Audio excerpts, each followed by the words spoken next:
Occasion ఏదైనా location ఎక్కడైనా తెలుగువారి వేడుక అంటే ఆలివ్ మిఠాయి ఉండాల్సిందే. ఎన్ని ఉగ్రదాడులు చేసినా భారత్ రివెంజ్ తీసుకోదులే అనే ఆలోచనలో పాక్ పహల్గామ్ ఉగ్రదాడి తర్వాత చుక్కలు కనిపిస్తున్నాయి. భారత్ సింధు జలాల ఒప్పందంను పక్కన పెట్టినట్లు ప్రకటించి పాకిస్తాన్కు ఇండియా చావు దెబ్బ కొట్టింది.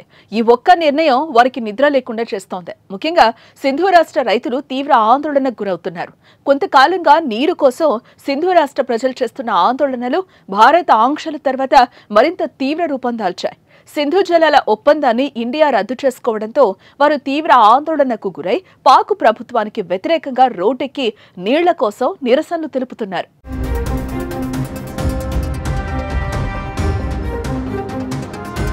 సింధు రాష్ట్ర రైతులకు సింధు జలాలే అత్యంత కీలకం. భారత్తో పాక్ ఒప్పందం తర్వాత ఆ రాష్ట్రానికి సింధు నది నీళ్లు రావడంతో పంటలను పండిస్తున్నారు. లేకపోతే అంతకుముందు కరువుతో అల్లాడిపోయేవారు. అయితే పాక్ ప్రభుత్వ నిర్ణయాలు తమ రాష్ట్రానికి నష్టం చేశాయని సింధు ప్రజలు దశాబ్దాలుగా గుర్రుగా ఉన్నారు. 1970 వరకు ఈ రాష్ట్రానికి సింధు జలాల్లో 70% యాజమాన్య హక్కు ఉండేది. కానీ 1991లో దాన్ని 40% కుదించేసి ఆ రాష్ట్రంలోని పంజాబ్కు పంచారు. 1999 నుంచి 2023 వరకు సింధ్ 40% కొరత ఎదుర్కోగా పంజాబ్ కేవలం 15% మాత్రమే చవిచూసింది. ఇక 2024 ఏప్రిల్ మే మధ్య రాష్ట్రానికి 4.645 మిలియన్ ఎకర్ ఫీట్ నీటిని కేటాయించగా కేవలం 3.560 మిలియన్ ఎకర్ ఫీట్ నీటిని మాత్రమే వాడుకోగలిగింది. సింధు జలాలు తొలుత పంజాబ్లోకి ప్రవేశించి ఆ తర్వాత సింధు ప్రాంతానికి చేరుతాయి. ఈ క్రమంలో పంజాబ్లోనే అత్యధికంగా నీళ్లు వాడేసుకుని దిగువకు అసలు వదలటం లేదని వారు ఆరోపణలు చేస్తున్నారు.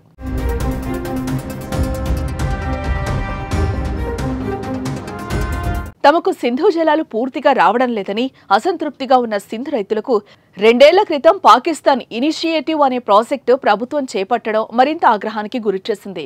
చోలిస్తాన్ కెనాల్ ప్రాజెక్టు చేపట్టి సింధు ప్రవాహ నీటిని ఎడారిలోకి మళ్లించడం ఆ ప్రాజెక్టు లక్ష్యం. ముఖ్యంగా దక్షిణ పంజాబ్ అదనపు భూమిని కూడా సాగు చేయాలని భావించారు. ఇప్పటికే నీటి కొరతతో సింధు రాష్ట్ర ప్రజలు అల్లాడిపోతుంటే పాకిస్తాన్ ప్రకటించిన ఈ ప్రాజెక్టుతో సింధు రాష్ట్రంలో అలజడి రేకింది. ప్రజలు రోడ్లపైకొచ్చి ఆందోళనలు చేపట్టారు. గతేడాది నుంచి ఆందోళనలు జరుగుతున్నాయి. ఇలాంటి సమయంలో భారత్ సింధు జలాలు ఒప్పందం రద్దు చేయడంతో వారి ఆందోళనలు గత వారం నుంచి తీవ్రతరం చేశారు. భారత్ నీరు ఇవ్వక వచ్చే జలాలను పంజాబ్కు రానియకపోతే తమ పరిస్థితి ఏంటని నిరసనలు తెలుపుతున్నారు.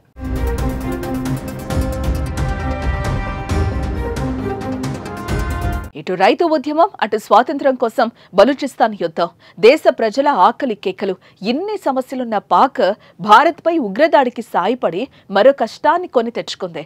ఈసారి భారత్ కొట్టే దెబ్బకు కోలుకోవడమే కష్టమని అంతా భావిస్తున్నారు. మరి ఏం జరుగుతుందో చూడాలి.